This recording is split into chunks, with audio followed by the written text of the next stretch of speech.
कहानी मेरी जुबानी, मेरी कहानी मेरी जुबानी, मेरी कहानी मेरी जुबानी, मेरी कहानी मेरी जुबानी।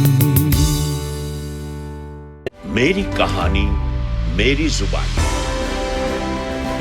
एक अनोखा रेडियो शो जहां दुनिया भर के प्रतिभाशाली भारतीय खुद सुनाते हैं अपने संघर्ष, अपनी सफलता और अपने सपनों की कहानियां उन्हीं की जुबानी। प्रेरणादायक, दिल को छू जाने वाली असली कहानियां। हर एपिसोड में एक नया हीरो, एक नई कहानी।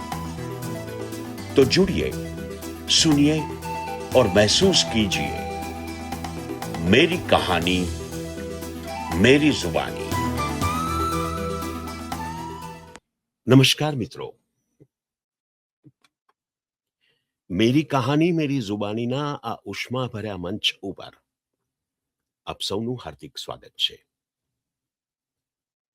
આ મંચ માત્ર વાતોનો નથી, આ મંચ છે અનુભવોનો, સંસ્કૃતિનો અને શબ્દોની સ્નેહયાત્રાનો। દોસ્તો, શબ્દ જ્યારે માત્ર અભિવ્યક્તિ નહીં, પરંતુ અંતરની આરાધના અને ચેતનાની જ્યોતિ બની પ્રગટે છે, આત્માની ઉર્મિઓથી હૃદય પર અંકિત થાય છે, ત્યારે સર્જાય છે કવિતા। અને એ કવિતા કોઈ એક હૃદયમાં નહીં, પરંતુ યુગના ધબકારમાં ધ્વનિત થાય છે, ત્યારે જન્મે છે યશસ્વી કવિ। એ કવિ જ્યારે સમય, સંસ્કૃતિ અને સંવેદનાના સંગમ ઉપર ઊભો રહી પોતાના યુગને સ્વર આપે છે, ત્યારે તે માત્ર સર્જક નથી રહેતો, એક યુગનું દર્પણ બની જાય છે। મેરી કહાની મેરી જુબાનીના આ મંચ ઉપર આ અલૌકિક શબ્દયાત્રામાં આપણે પ્રવેશી રહ્યા છીએ। એક એવી ચેતનાનું સ્વાગત કરવા જઈ રહ્યા છીએ જેમના શ્વાસમાં કવિતા ધબકે છે અને લોહીમાં સાહિત્યની સરવાણી। ગુજરાતી કાવ્યાકાશનું તેજસ્વી નક્ષત્ર, પદ્મશ્રીથી વિભૂષિત, શબ્દોને આત્મગૌરવ અને આધ્યાત્મિક ગાંભીર્ય આપનાર કવિશ્રી તુષાર શુક્લ। કવિની કલમમાંથી પ્રગટના શબ્દો ભાવકના હૃદયને સ્પર્શતા ઉપમા અને ઉત્પ્રેક્ષાના પુષ્પો છે। કવિ તુષાર શુક્લએ ગુજરાતી સાહિત્યને માત્ર કાવ્યકૃતિઓ જ નથી આપી, પણ ભાષાને એક નવો લય અને ઢાળ આપ્યો છે। તેમનું સર્જિત સાહિત્ય માત્ર પઠન માટે જ નથી, એ તો અનુભૂતિના આકાશમાં વિહરવા માટે છે। નિર્મળ સાંજના નિશબ્દ આકાશમાં પવનની મૃદુ લહેર અંતઃકરણને સ્પર્શી જાય તેમ તેમની પંક્તિઓ મનના અજ્ઞાત અંતરાળમાં એક સૂક્ષ્મ પ્રતિધ્વનિ જગાવી જાય છે। શબ્દો કોઈ અણકહી લાગણી પોતાનો આશ્રય શોધતી હોય એમ તેમની પાસે આવે છે, અને પછી એ કાવ્ય રૂપે અભિવ્યક્ત થઈ વાચકના હૃદયમાં ચિરંજીવ નિવાસ પામે છે। કવિ તુષાર શુક્લની કવિતામાં પ્રેમની મૃદુતા, પીડાની તીવ્રતા, આનંદનો છલકાટ, એકાંતની ગહનતા, એ પ્રત્યેક ભાવ નવા સ્વરૂપે પરિભાષિત થાય છે। તેમના સર્જનમાં આંતરિક તપશ્ચર્યા અને આધ્યાત્મિક યાત્રાનું અનિવાર્ય સ્પંદન દ્રઢતાથી અનુભવી શકાય છે। તેમની રચનાઓની નિર્વિકાર સચ્ચાઈ વાચકને પોતાના આંતર પ્રતિબિંબ સાથે જોડે છે।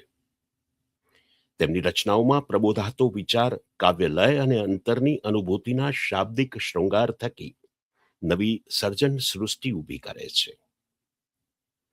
પદ્મશ્રી અને અન્ય સન્માનો અને માન્યતાઓ સર્જકના માર્ગને દીપ્ત બનાવે છે, પરંતુ સાચી સિદ્ધિ તો ત્યારે સિદ્ધ થાય જ્યારે શબ્દો વાચકના હૃદયમાં સ્થાયી થઈ જાય। તુષાર શુક્લના સર્જન આ શાશ્વત સત્યનું જીવંત સાક્ષી છે। એમના ગીતો ગુજરાતી ભાષાનો અરીસો છે, જ્યાં સંવેદનાઓ સ્વચ્છ જળ જેવી ઝળહળે છે અને ભાવનાઓ ચાંદની જેવી મૃદુતા આપે છે. શબ્દોની એમની એવી સાધના કે જેને વાંચતા જ મન મંદિરમાં અનહદ નાદ ગુંજવા લાગે. તેમના શબ્દો સહજતાના સરિતા સ્વર છે. ગુજરાતી ગીત વિશ્વમાં તુષાર શુક્લ એવું નામ છે જ્યાં પ્રણય પોતે સ્વર બનીને ઝળહળી ઉઠે છે. અને ત્યારે તેઓ માત્ર કવિ નહીં પરંતુ પ્રેમના એક જીવંત અવતાર લાગે છે. તેમના પ્રણય ગીતોની મુગ્ધતા નિર્મળ, કોમળ અને નિષ્કપટ હૃદયને હળવેથી સ્પર્શી જાય છે. અપાર સફળતા વચ્ચે પણ એક નાનકડા પંખીની સંવેદનાને પોતાની બનાવી લેવાની કળા એમને હસ્તગત છે. અને એ જ તેમની કવિતાનું ઔજ્જવલ્ય છે. તુષાર શુક્લ શબ્દોના શિલ્પી છે, એક ઉત્તમ વાચક અને વક્તા છે. મંચ પરથી વહેતો એમનો વાક પ્રવાહ શ્રોતાઓને મંત્રમુગ્ધ કરી દે છે. તેઓ દ્વારા રજૂઆત પામતા ગીતો એક નવા જ શબ્દદેહે પ્રગટે છે. તેમની પરફોર્મિંગ પોએટ્રીની શૈલી એ માત્ર રજૂઆત નહીં પણ એક અનન્ય અનુભવ છે.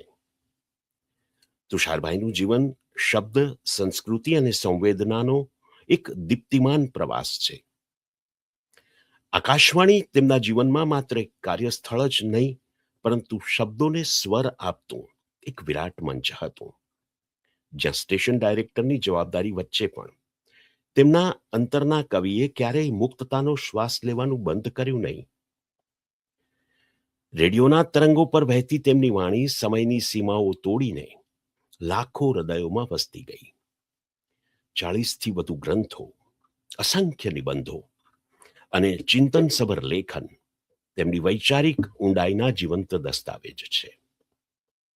શબ્દોના જાદુગર, લયના લાડીલા અને જેમના અસ્તિત્વમાં જ કવિતા ધબકે છે એવા મારા પરમ સ્નેહી પદ્મશ્રી ડોક્ટર તુષાર શુક્લને આવો આવકારીએ.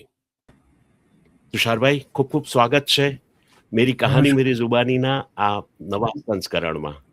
વાહ, બહુ વખતે જોયા તમને, કારણ કે આમ રૂબરૂ થવાનું ન મળ્યું હમણાં તમારા છેલ્લા પ્રવાસમાં પણ. હા, ના થવાયું, કારણ કે થોડા કામો લઈને હું આવ્યો હતો એટલે એમાં વ્યસ્ત હતો ને ના નીકળી જવાયું. પણ ખૂબ આનંદ થયો. આ કાર્યક્રમ જોતા હશે એમાંથી થોડાને ખબર હોય તો ખબર નહીં, પણ અમારા બંનેના વાળ અને દાઢી કાળા હતા ને ત્યારના અમે મિત્રો છીએ. ત્યારના મિત્રો છીએ. અને તમારી બર્થ ડેટ જોઈ ત્યારે મને એમ લાગ્યું કે આપણે સમવયસ્ક છીએ. 3 મહિના આગા પાછા છે. પણ સો થેન્ક યુ તુષારભાઈ, આપ આવ્યા છો મારા શો પર. અને આપણે મેરી કહાની મેરી જુબાની, આપ જાણો છો એનું ટાઇટલ જ બહુ બોલકું છે. એમાં એનો અર્થ અભિપ્રેત છે. એટલે આપની કહાની આપના સ્વરમાં અને શબ્દોમાં મારા શ્રોતાઓ સુધી જશે. એટલે આપણે તમારી it's one kind of autobiographical show. અને હા, એટલે આપણે શરૂ કરીએ તમારા શૈશવ કાળથી, તમારું બાળપણ, જન્મ, પરિવાર, પારિવારિક પૃષ્ઠભૂમિ, તમારું શિક્ષણ, એનાથી શરૂઆત કરીએ. ઓકે, મારો જન્મ, ઉછેર, ભણતર બધું અમદાવાદમાં, પણ આમ અમારા મૂળ સૌરાષ્ટ્રમાં, એટલે ઝાલાવાડમાં, ખાસ તો વઢવાણ સુરેન્દ્રનગર. એટલે જ્ઞાતિગત ઓળખમાં અમે ઝાલાવાડી ઔદિત્ય સહસ્ત્ર બ્રાહ્મણો છે. અમારું કુચ્છ ગોત્ર છે અને માધ્યમદેની શાખા છે. શુક્લ અટક છે, કારણ કે બાપ દાદાઓના સમયમાં શુક્લ વૃત્તિ ને પ્રવૃત્તિ, એટલે કે આ પ્રકારના કર્મકાંડ, વિધિ વિધાન, એમાં કંઈ એમની રુચિ અને એ એમનો વ્યવસાય હશે, એટલે અટક શુક્લ થઈ. આમ આગમન અમારા બધાનું ઉત્તર ભારતથી, એટલે મૂળ કાન્યકુબ્જમાં અમારા અસ્તિત્વના છેડા અડે, ત્યાંથી અમે અહીંયા આવ્યા. અહીંયાના રાજાની જે કંઈ પૂજા કરાવવાની ઈચ્છા હતી ને એમાં અહીંયાના ભૂદેવોએ જે વિરોધ કર્યો ત્યારે આ 1000 પરિવાર બહારથી આવ્યા, એમાં અમારા પૂર્વજો પણ આવ્યા અને પછી અહીંયા વસી ગયા. કેટલાક ઉત્તર ગુજરાતમાં ગયા, કેટલાક ખસીને સૌરાષ્ટ્રમાં આવ્યા. તો અમે અહીંયા વસ્યા. મારા પિતા દુર્ગેશ શુક્લ એ સાહિત્યકાર, મારા માતુશ્રી વસંતબેન શુક્લ એ શિક્ષણના ક્ષેત્રમાં. એટલે સાહિત્ય અને શિક્ષણ બંને સ્વરૂપે શબ્દ અમારા ઘરમાં પહેલેથી વિચરે અને એ બધું પાછો પુસ્તક સ્વરૂપે અમારી પાસે હાથ વગો. સ્વાભાવિક રીતે એ સમયમાં હતું એમ આર્થિક સ્થિતિ કંઈ એવી ન કહેવાય, એટલે એવી સંપન્ન નહીં, એટલે રૂમ રસોડાના ઘરમાં ચોપડીઓના ઢગલા વચ્ચે અમે મોટા થયા. વેકેશનમાં ક્યાંય ફરવાને બદલે પુસ્તકોમાં થઈને જ પસાર થવું, એ રીતે અમારું બાળપણ વીત્યું. શાળા અહીંયા મારી શાળા શિશુ વિહાર, એમાં અમે ભણ્યા. એમાં ગુરુજનોનો સથવારો એવી રીતે પણ મળ્યો કે તે સમયે વર્ગખંડમાં ઊભા થઈને હું વાર્તાઓ કહેતો, 3જા ધોરણથી જ. અને વાર્તા પણ કેવી કે તે ક્ષણે હું બનાવતો જાઉં ને બોલતો જાઉં. ગુજરાતી માધ્યમ અને આજુબાજુમાં પડોશમાં હિન્દી ભાષી પરિવાર, એટલે એ લોકોને ત્યાં પેલા અંગ્રેજી કોમિક બુક આવે, એટલે એ અમે લઈ આવીએ, પપ્પા એને વાંચી સંભળાવે અમને. એટલે એ સમયે જાતે નહોતી વાંચી, પણ આ બેટમેન ને સુપરમેન ને રોબિન ને આ બધા પાત્રોનો પરિચય. હું 3જા ધોરણમાં શાળામાં ઊભો થઈને જ્યારે વાર્તા કરતો ત્યારે એમાં આ બધા પાત્રો આવે. હવે અમારું ગુજરાતી માધ્યમ, અમારા સાથે બેઠેલા સહાધ્યાયી મિત્રો બધા, એમને માટે આ બધા પાત્રો એ નવા, એટલે હું એને મારી સમજણ પ્રમાણે બહેલાવતો.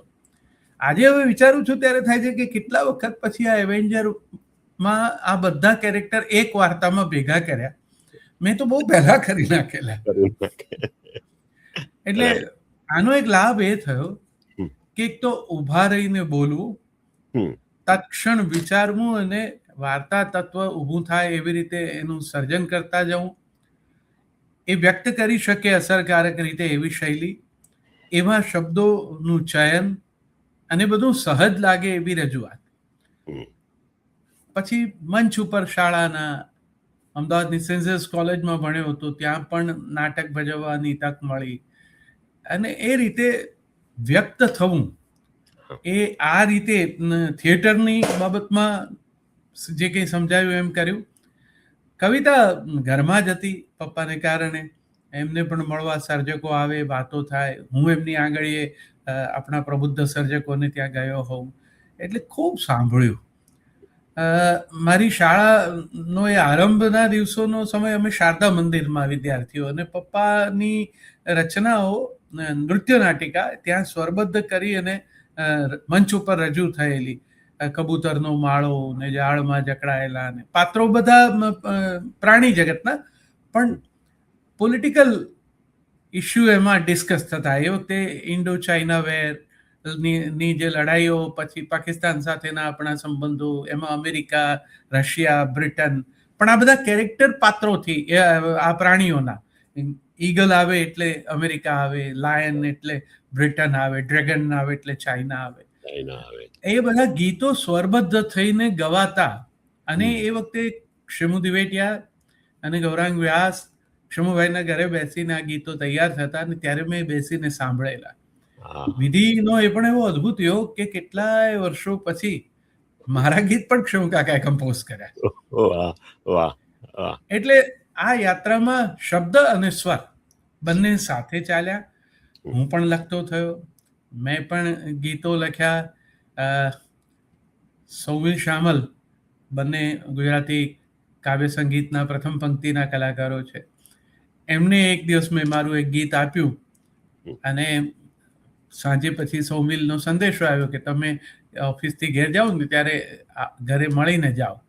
હું ગયો એટલે એને હાર્મોનિયમ પાસે ખેંચી અને મારું એ ગીત, તારી હથેલીને દરિયો માનીને કોઈ ઝંખરાને સોંપે સુકાન, એને રેતીની ડમરીનો ડૂમો મળે એનું અલ્લાહ બેલી, એ મને સંભળાયું. મારી રચના સ્વરબદ્ધ થઈને ગવાતી એ મેં આમ રૂબરૂ સાંભળી. પહેલી વાર. આકાશવાણીમાં નોકરી કરવાનું થયું, ત્યાં પણ શબ્દનો સથવારો, ત્યાં રસિકભાઈ ભોજક જેવા સમર્થ સ્વરકાર. રસિકભાઈએ પણ મને કીધું, તુષાર તું તારા ગીત મને આપ, આપણે આકાશવાણીમાં કોરલ ગ્રુપમાં ને એમ તૈયાર કરાવી. મને કોણ જાણે એવો એક સરસ લાભ મળ્યો કે આ બધા જેમ પ્રથમ પંક્તિના સ્વરકારો મેં લગભગ બધાના સાનિધ્યમાં કંઈ કામ કર્યું છે. જી. અવિનાશભાઈના પણ છેલ્લા દિવસોમાં એમના સન્માન થાય ત્યારે એનો ઉત્તર આપવા મને સાથે લઈ જાય અને પોતે ઊભા થઈને એટલું બોલે કે કહું છું જવાની ને પાછી વળી જાય અને ગળપણનું ઘર મારું આવી ગયું છે. પછી બેસી જઈને હવે આગળનું તુષાર કહેશે. વાહ. એટલે ગૌરાંગભાઈ, ક્ષમુભાઈ, રસિકભાઈ, પુરુષોત્તમભાઈ, નેચરલી આશિષભાઈ તો મિત્ર જેવા. એટલે એ બધા સાથે કામ કરતા કરતા સૌમિલ, શામલ, નૈનેશ, હવે આખી એ પેઢી અને એના પછીની હવે તો તદ્દન યુવાન ગાયક સ્વરકાર બધા સુધી મારો શબ્દ પહોંચ્યો. અને મારા શબ્દોની નાની ઓળખમાં એમ કહું કે એ કનેક્ટ થાય છે. જી જી. મારે જે કોમ્યુનિકેટ કરવું છે એને એવી રીતે હું કરી શકું છું કે જેનાથી આ પેઢીનું અંતર ઓગળી અને મારી વાત કનેક્ટ થાય છે. તો તમે જે યાત્રા પૂછી ને એ યાત્રાનું આમ તારણ આટલું. જી જી જી.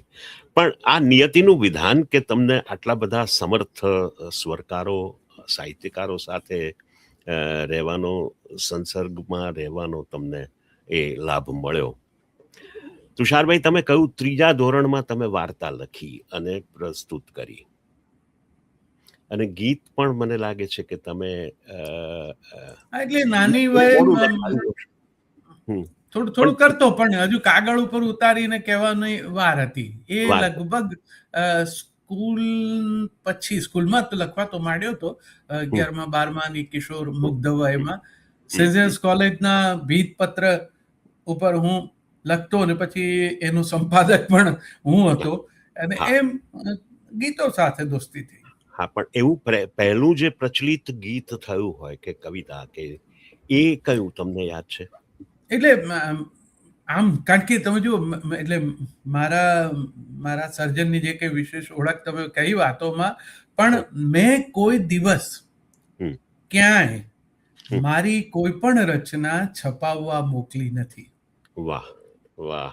એટલે લગભગ ક્યાંય છપાઈ જ નહીં, મેં મોકલી નહીં. એટલે એ સ્વરૂપે જે વિશેષ ઓળખ ઊભી થવી જોઈએ એ બી નથી. મારી ઓળખ ગવાતા ગીતમાંથી થઈ.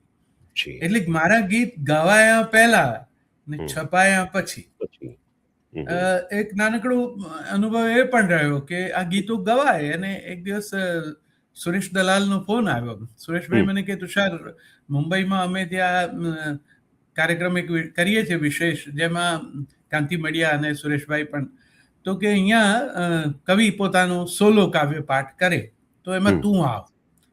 હવે હું થોડો મૂંઝાઈ ગયો. મેં કહ્યું સુરેશભાઈ, મારું તો કોઈ ગીત ક્યાંય છપાયું નથી, મારા હાથમાં કોઈ એવી પબ્લિશ થયેલી રજૂઆત માટે કંઈ છે નહીં, તો હું શું વાંચું? સુરેશભાઈ કીધું તારા ગીત ગવાયા છે ને મેં સાંભળ્યા છે એટલે કહું છું આવ. પછી હું ગયો. 1 કલાક સુધી મેં, મને લાગે છે NCPAમાં કવિતાઓ, મારા ગીતો વાંચ્યા. આમ તો ગવાતું ગીત પણ મેં વાંચ્યા. બહાર નીકળતી વખતે સુરેશભાઈએ મને કીધું હવે આ કાગળિયા અહીંયા મૂકતો જા. અને પછી મને એમણે એવું એક સુખદ આશ્ચર્ય આપ્યું કે એમણે કવિતાના એક વિશેષ અંકમાં મારા એ બધા જ ગીતો એક સાથે છાપ્યા. વાહ. મારું છપાયેલું ગીત મુદ્રિત સ્વરૂપ એ મેં એમાં જોયું. અને અલબત્ત પછી કોઈ દિવસ ક્યાંય પુસ્તકમાં ક્યાંય કોઈ ઠેકાણે છાપવા, કવિતા તરીકે મેગેઝિનમાં એમ ક્યાંય મોકલ્યું નથી. મારા જે કંઈ પુસ્તકો લખાયા અને છપાયા છે એમાંના કોઈ, મેં લગભગ ઘણા બધાના પુસ્તકોના વિમોચનના કાર્યક્રમોનું સંચાલન કર્યું હશે. મારા કોઈ પુસ્તકનું મેં સંચાલન, મારા કોઈ પુસ્તકોનું વિમોચન નથી કર્યું મેં. અને એવું પણ છે કે કોઈ પાસે એમાં આવકાર કે પ્રસ્તાવનાના શબ્દ પણ નથી. હમ. એટલે મારા મનમાં બહુ એક મારા પિતાનો એ મિજાજ મને પણ વારસામાં મળેલો કે શબ્દમાં હશે સત્વ તો ઊભું આપોઆપ રહેશે. આવશે. અને હા. મહાકાલના પટ ઉપર બધું જ ઊભું રહે એવું શક્ય પણ નથી. જી આટલું જી. બધું તમે લખો ને એમાંથી હા. 1 2 3 4 રચના ઊભી રહે તો એ તો ઘણું થઈ ગયું. વાહ વાહ વાહ. એટલે વાહ. ક્યાંય એ પ્રકારનો કોઈ વિશેષ આયાસ કર્યો નથી.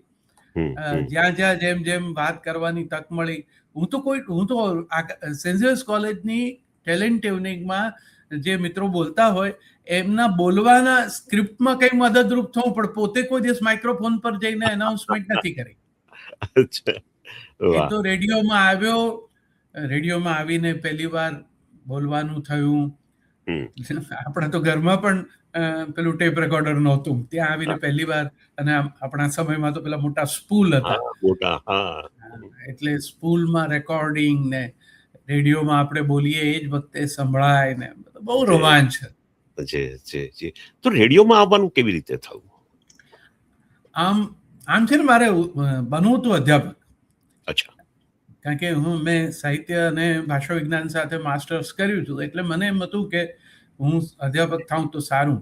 અને પણ એમાં કંઈ પરમ તત્વની ઈચ્છા જુદી હતી એટલે એક ઠેકાણે હું ઇન્ટરવ્યુમાં મોડો પડ્યો.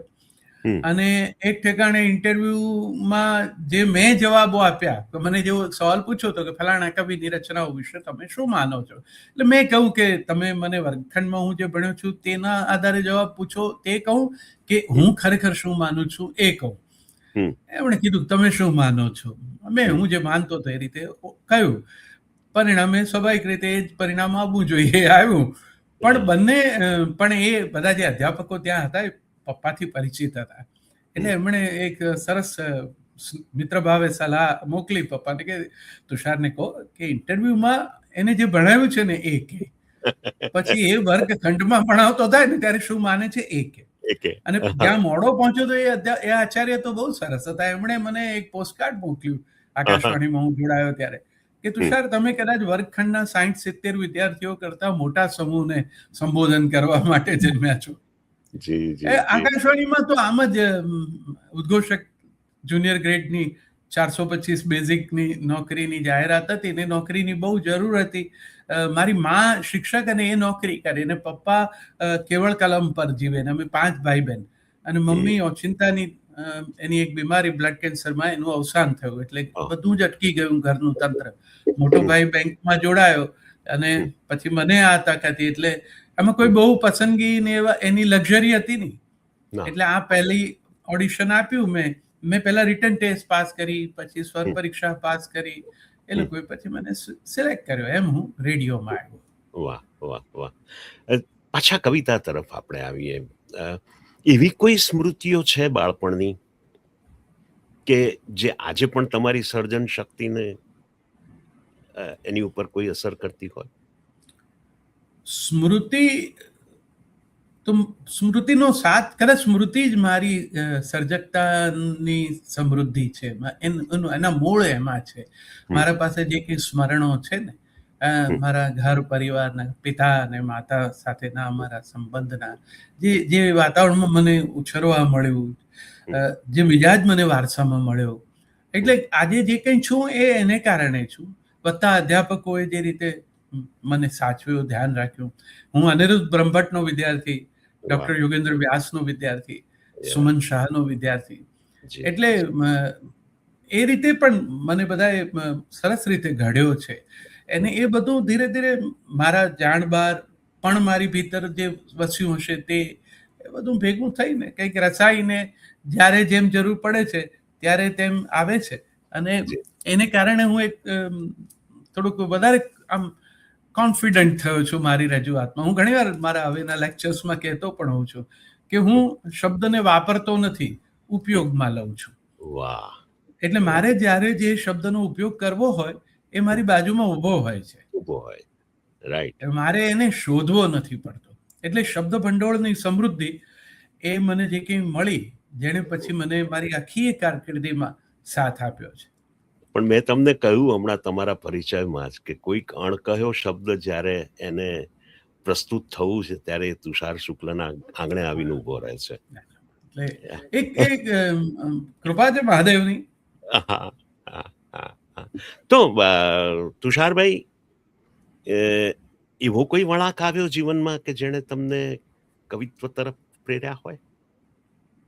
ના, આ છે ને જીવાતા જીવાતા સમાંતરે જ વહેતી ધારા છે. કોઈ એક હેતુથી, કોઈ એક સમયે, કોઈ એક ઘટનાથી એવી કોઈ રીતે હું વળીને કવિતા તરફ આવ્યો નથી. કવિતા વિશેના એવા કોઈ ઇલ્યુઝનમાં હું નથી, અને હું પ્રયત્નશીલ હું છું કે મને પસંદ કરનારા, ચાહનારા કે ન ચાહનારા, એને પણ એ વાત સ્પષ્ટ રહે કે હું એવી તેવી કોઈ રીતે એવા કોઈ ભ્રમમાં રહેતો નથી. કે આપણે તો જે સમૂહ માધ્યમોના ક્ષેત્રમાંથી આવ્યા છીએ, હું તમે બંને, આપણે એ પણ જોયું છે કે દરેક વખતે કંઈ મૂડ ઉપર આખી વાત ચાલતી નથી. ક્યારેક તો તીક્ષણે, ક્યારેક તો ઓન ડિમાન્ડ. એટલે મેં તો એટલું બધું લખ્યું છે ફિલ્મો માટે ને સિરિયલો માટે ને, એવી પણ ઘટનાઓ હોય કે અંદર રેકોર્ડિંગ મોકળું કરી દીધું હોય મેં લખીને, એ સ્વરબદ્ધ કરતા હોય ગૌરાંગભાઈ, અંતરો હું બહાર બેસીને હજુ લખતો હોઉં, ટ્યુન પર લખવાનું, આ બધામાં. એટલે મારી રચનામાં આર્ટ અને ક્રાફ્ટ્સમેનશિપ, કલા અને કારીગરી બંનેનો વિનિયોગ કરીને હું વાતને રજૂ કરવાની બાબતમાં મારો અનુભવ સારો રહ્યો છે. અને મને એમ લાગે છે કે બીજા હશે સમર્થ, અને હોય એવા મોટા કવિઓ પણ હોય કે જેમને કવિતા અવતરે. મારા કિસ્સામાં એવી કંઈ ખાસ અનુભૂતિ મને નથી થઈ. કદાચ ક્યારેક કોઈ લાઈન, પ્રથમ પંક્તિ કે કોઈ એક એવો વિચાર અથવા શબ્દ જોડકો એવું આવી ગયું હોય, એવું બને. પણ આખું સાદ્યંત સંઘેડા અવતાર કાવ્ય આમ આવ્યું હોય એવો મોટો કવિ હું નથી. એટલે આમ તો કવિઓની બાબતમાં એવું કહેવાય છે કે પ્રથમ પંક્તિ ઈશ્વર તરફથી આવે, પણ એવું તમે કહો છો એમ તમારા કિસ્સામાં બહુ ઓછું બન્યું છે. અને એટલા માટે કે પેલું જે ક્ષેત્રમાંથી હું આવ્યો ને, એ ક્ષેત્રમાં તો ઓન ડિમાન્ડ તમારે લખવું પડે. મેં છે ને અમદાવાદમાં ગુલઝાર સાહેબ આવેલા ત્યારે એમને આ પ્રશ્ન પૂછેલો. મેં કહ્યું કે આપ 2 પેન રાખો છો, એક આ સિનેમાનું લખવા માટે અને એક તમારી પોતાની ઈચ્છાનું લખવા. ત્યારે એમણે પણ કહ્યું કે ભાઈ, આ ફિલ્મ લાઈનની અંદર મારા જે ગીતો છે એમના ઘણા બધા ટ્યુન પર લખેલા છે. ટ્યુન પર લખેલા ગીત કવિતા ના બને એવું જરૂરી નથી. જો તમારામાં એ વિશેની સજ્જતા હોય, જેમ આપણે ગુલઝાર સાહેબમાં જોઈએ છે કે કેટલા સરસ રીતે ગીતો આવે છે, કેટલાક તો આપણે હલકા ફુલકા લાગે અને કંઈક મજાની વાત કહી જતા હોય. બિલકુલ સાચી વાત છે. તો કવિતામાં સરળતા હોવી જોઈએ કે ઊંડાણ, કે બે? બંને હોય તો ઉત્તમ. ઊંડાણ એટલું બધું ન હોય કે તમારો ભાવક એમાં ડૂબી જાય, અને એટલી બધી સરળ એટલે કે જેને તમે છીછરી કહી શકો એવી પણ ન હોવી જોઈએ. એટલે હળવી હોય પણ હલકી ના થાય. એનું ધ્યાન રાખવું જોઈએ. રાઈટ. સામાન્ય રીતે તુષારભાઈ, કવિની બાબતમાં સમાજમાં વિચારો દ્રઢ છે, એના પહેરવેશમાં, એના દેખાવમાં, એની ચાલવા બેસવાની બોલવાની સ્ટાઇલમાં. તમે એ બધાથી પર છો. તમે તમારું ડ્રેસિંગ સેન્સ, તમારા દેખાવની બાબતમાં તમે બહુ પંક્ચ્યુઅલ છો. અને તો એવું થવા પાછળનું કારણ કોઈક પ્રયત્નપૂર્વકનું કે એમ જ તમારા હૃદયમાં જે ભાવ છે? મૂળ તો ભાઈ કેવું છે કે પહેલા તો 2 જોડ હતા, 2 જોડ કપડા, અને 2 ભાઈ કોલેજમાં. એટલે એક પહેરીને જઈએ, પછી બીજા દિવસે એક્સચેન્જ કરીએ. ભાઈ બીજી કોલેજમાં અને હું આ બાજુ. હું થોડોક બેદરકાર, એટલે ક્યારેક એને જે ખૂબ સાચવીને ઇસ્ત્રી કરીને રાખ્યો હોય એવું શર્ટ, એમાં મારાથી હંમેશા કંઈ ડાઘો પડી જાય કે કંઈ બટન તૂટી જાય. ભાઈ મને ઠપકો આપે, મને કે તને હેન્ડલ કરતા નથી આવડતું. હવે એ જે 2 જોડમાંથી અમારું જે કંઈ આગળ ચાલ્યું, પછી થોડી ઘણી પણ અનુકૂળતા આવી ને, એટલે પહેલી જ ઈચ્છા આપણી પાસે કપડાં હોય સારા જુદા એવું એમાંથી ખરીદી વસ્ત્રોની. પણ એવું પણ ખરું કે એમાં કોઈ એવો દંભ નહીં, કોઈ મોટી બ્રાન્ડ ને એમાં જઈને દુકાનોમાં, કારણ કે એ તો હજુ પેલા 425 બેઝિકમાં શક્ય જ નહોતું. એટલે અમે રોડ ઉપરથી પણ શર્ટ લીધેલા છે ને એ પહેરીને પણ આરામથી ફર્યો છું. મને કોઈ દિવસ કોઈ એવો છોછ નથી ને એવો આગ્રહ પણ નથી રહ્યો કે આ હોવું જોઈએ ને આ નામ વંચાવવું જોઈએ. મને ગમ્યું હોય. હું વસ્તુની બાબતમાં એટલું માનું છું કે તમે જેને કેરી કરી શકો ને, અને બીજું તમારામાં સ્થળ, સમય, પ્રસંગ, સંજોગ, જે કંઈ ઠેકાણે તમારે જવાનું છે એ એના વિશેની જો એનો જો વિવેક હોય ને, આ પણ છે ને વિવેકની કલા છે. બહુ જરૂરી છે. હવે ફેશનમાં બીજું તો માં તો પૈસા ખર્ચવા પડે, આ બધામાં કાંઈ કરવું ન પડે. એટલે આ જેમ વધતા આવ્યા, મેં કોઈ દિવસ દાઢી કાઢી નથી, મૂછ દૂર કરી નથી. કાળી હતી પછી ધોળી થઈ અને એમાંય કાંઈ રંગ રોગાન કર્યા નહીં. Same is with me. મેં પણ ક્યારેય એટલે જેમ ચાલે છે એમ ચાલવા દીધું છે હવે. અને મને કદી એનો ધોળાનો વાંધો આવ્યો નહીં. કોણ જાણે આપણે ત્યાં રૂપિયા અને વાળ બે માટે ધોળાને માટે બહુ આવકાર ઓછો છે. પણ હવે તો એ તરફ લોકોની પસંદગી વધી છે. હા, અરે વિજયભાઈ, હું અમેરિકા પહેલી વાર આવ્યો ત્યારે એક્ઝેક્ટલી મને ફર્સ્ટ ટાઈમ જયારે હું અમેરિકા આવ્યો ત્યારે એ જાણવા મળ્યું. આપણું એ સમજણ નહોતી એ શબ્દોની ત્યારે. પણ પછી મને ત્યારે કાળા ધોળા વાળ હતા એટલે મને કીધું કે સોલ્ટ એન્ડ પેપર તો બહુ એમ કે સ્ટાઇલ ગણાય. મેં કીધું, અને હવે તો મારો જે કેશ કલા કર્તનાલયના જે કલાકાર છે એ મિત્ર પણ મને ચોખ્ખું કે છે સાહેબ અમે તમારા વાળમાં કાંઈ નહીં બદલીએ, બહુ ટૂંકા પણ ન કરે, રંગવાની તો વાત જ નથી. હમણાં તો એને મને એવું પણ કીધું, એક શેમ્પુ આપીને કીધું સરભાઈ આનાથી છે ને વધારે ધોળા સરસ શ્વેત લાગશે એટલે આનો ઉપયોગ કરો. એટલે મજા પડે છે દોસ્ત. આમાં હવે વય અને સમય બંનેનો સ્વભાવ વહેવું જ છે. બંધાય ગંધાય, વહી જાય સુગંધાય. વાહ વાહ વાહ વાહ, બહુ સરસ વાત. તુષારભાઈ, આકાશવાણી સાથેનો તમારો બહુ જ લાંબો અનુભવ, દીર્ઘકાળ સુધી તમે આકાશવાણી સાથે રહ્યા, એના અનુભવની વાત કરો ને. આકાશવાણીમાં પ્રવેશતા વેત જે કાર્યક્રમ કરવામાં મને જોડવામાં આવ્યો એ કદાચ આપણા જે મિત્રો સાંભળે છે એના જે સિનિયર લિસનર હશે એમને ખબર હશે. એ વખતે અમદાવાદ વડોદરા કેન્દ્ર પર મજૂર ભાઈઓ માટેનો કાર્યક્રમ આવતો અને શાણાભાઈ શકરાભાઈ નામના બે વડીલો એ રજૂ કરતા. શકરાભાઈ તો મિલમાં જ કામ પણ કરતા એટલે એને મિલનો અનુભવ. શાણાભાઈ એ સ્કૂલમાં ટીચર. બંનેના નામ, સ્ટોક કેરેક્ટરના નામ એ પણ બહુ સૂચક રીતે પાડેલા.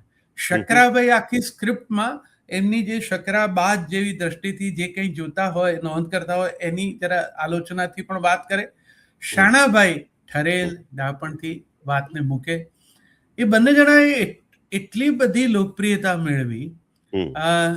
આમ પણ આકાશવાણીનું અમદાવાદ કેન્દ્ર છે ને એ મળ્યું આપણે ત્યાં મિલ આટલી હતી એ જમાનામાં અને મજૂરભાઈઓ અહીંયા હતા આટલા બધા, એ લોકોને માટે કંઈક મનોરંજક હોવું જોઈએ, એમને માહિતી આપે એવું હોવું જોઈએ, એમાંથી આ કાર્યક્રમ આવેલો.